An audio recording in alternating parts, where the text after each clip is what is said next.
bit of damage up that way. But, mate, Bay Park's absolutely awesome with the sprint cars. Rodney Wood's done a magnificent job up there, and you're certainly getting some good racing up there at the Bay Park.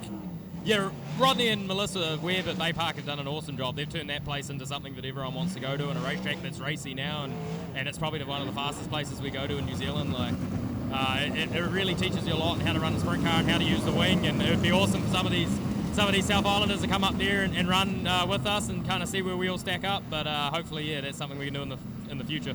Yeah, but a lot of the cars have been running out of Kiki this year as well, so Kiki seems to be a popular track up in the North Island. Yeah, we've really only Bay Park and Kiki now to run full-time midgets and sprint cars. We don't have a lot of variety, but it's still good to get around the place, and for us to come down here means we get to do about 30 races a year instead of doing about 20 at home. Well, I've got these two Americans here today that you've been able to race against. Of course, you've got Buddy Cofoyd, who was running the original ones and come down for the sprint cars 2 or 3 years ago. You've got him running in the midgets, so it'll be quite interesting with the Americans over the next month or two. Yeah, I have the utmost respect racing with those two Americans. They race really clean, and we've had some good battles. Like when we ran the first World of Wings race, me and Joel ran toe-to-toe for the majority of the night, and we had a lot of fun. I'll tell you what, you've got a bit of a 9 o'clock shadow there. I wouldn't ask the two Americans to borrow a shaver because I don't think they know what one is yet. But, mate, sit back, relax, enjoy this first heat. We look forward to seeing you in the second one. Cheers. I know, mate. There we go, Max Guilford. Great to have a chat with the guy from Tauranga. We sit back and relax. AJ's got the comfy seat. We're about to get underway with the Hydrolink World of Wings, courtesy of the Recreation Hotel. Great feed. The boys enjoyed a lot of hospitality there last night, and no doubt tonight as well. As they line them up, lights are out, ready to go racing. And the young fella, 40, will lead them through. Here we go. Over the 16 car of Anderson's going to lead them out. We got a bit of a tangle up between the 3NZ and the 12 car, so straight to a caution. And the 3NZ of Levisage and the 12 of McQuillan caught up as they went round 1 and 2. No damage done, hopefully. Just got to try and get that tyre stuck from underneath the wing. The rest of the car's just going to circulate out of the way. But there was a dynamic start from the 16T car.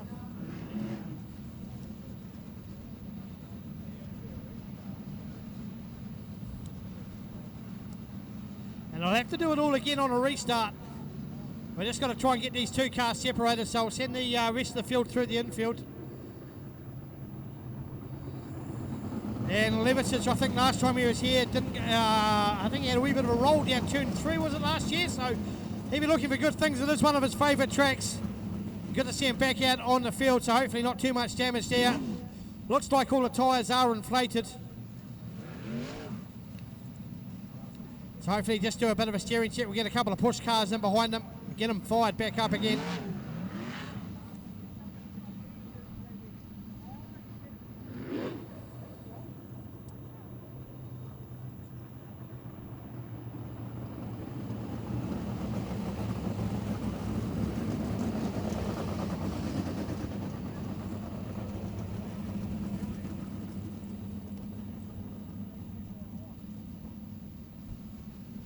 Officials just checking out the 3NZ car of Levisage, just checking everything's all where it's supposed to be. Hopefully it's just a bit of tyre rubbing and the tyre's just caught on the wrong way, AJ. Hopefully not too much damage when we get back to racing again. Yeah, it looked like the right rear tyre of McQuillan's car may well have sort of got up there and perhaps into a nerf bar, potentially the headers, something like that. So they'll be having a quick look at, of course, it's imperative that these cars are safe when they go out there and that there's no chance that anything's going to fly off and dig into the racetrack.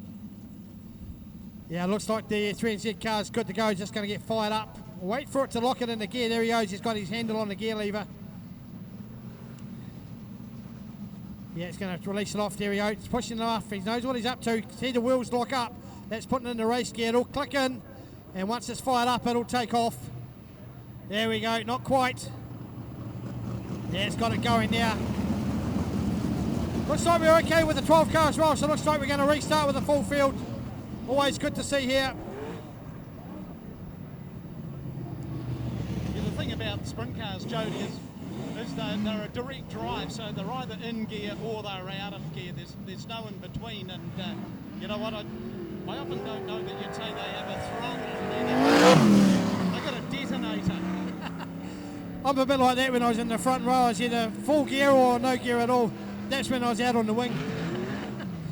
Always out on the wing when you know there's a water bottle out here somewhere. Alrighty, looks like we're going to line them back up again and wait for the lights to go out. We have our number one referee in the country, Mike Glover, upstairs as our senior referee today. He paid me $5 to say that, by the way. He is a great character, Mike Glover. Got a lot of time for him as a referee as we're about to get underway once again. Who's going to get the jump this time? And it looks like the young fella wanting the same thing happen again. And it will be Forsey that's going to lead them through. Here comes the 46 of Joel Myers. 75 of Brendan Crouch holding fourth place. As they fire down front straight. But it is the 17 car of Dylan Forsey, opening up a bit of a gap on the rest of the field. To go down to lap number 2. Watching the 75 of Crouch try to stick under. Bit of a slide job between the 88 of McIntyre and the 12. As the 44 just dropped back. But they are running a fair pace. They got themselves sorted out. But it is Dylan Forsey. As Brendan Crouch manages to get past Matt Anderson. Down the front straight to go. Watch for the Toyco car. The 3Z of Matt Levisage. As they shoot around, oh, we've got a spin up. Will he keep it going? Yes, he does. And the race continues. Big spin up for the 44. Here we go. Challenge for the lead. The two young 18-year-olds. There's Joel Myers Jr. and Dylan Forsey. And they're going toe-to-toe. Down they go, and it is the current Hydroling War of the Wings champion leads this one as they just blow the dust off the track. Good fast racing from our sprint cars. And it will be the 46 car of Joel Myers Jr. The two Americans split by the young New Zealander of Dylan Forsey. He'll start to come under pressure from the 75 of Brennan Crouch as the 44 is about to get lapped. White flag, not too far away from coming out as Crouch gets a little bit wrong out of 1 and 2. Just that's a bit of a gap to Dylan Forsey.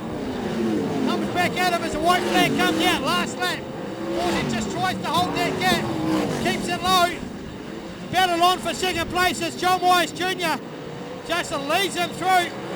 Forsey for his first race here in the sprint car comes home in second place from the 75 of Brennan Crouch. Here we go back to the 16 of Anderson, the 3NZ of Levisage, the 95 of Bourne. Back to the 12 of Corey McQuillan, the 57 of Jemmett, and the 88 of McIntyre parked up on the infield. Well, they were rocket ships. Just blew the dust off that track. And what an epic drive from the 17 of Dylan Forsey. Hold on to second place. Our defending champion, Joel Myers Jr. loves this track. Managed to pick up the race win, but wait, what an effort from the 17 car. Yeah, terrific effort by Dylan Forsey. He just ran such a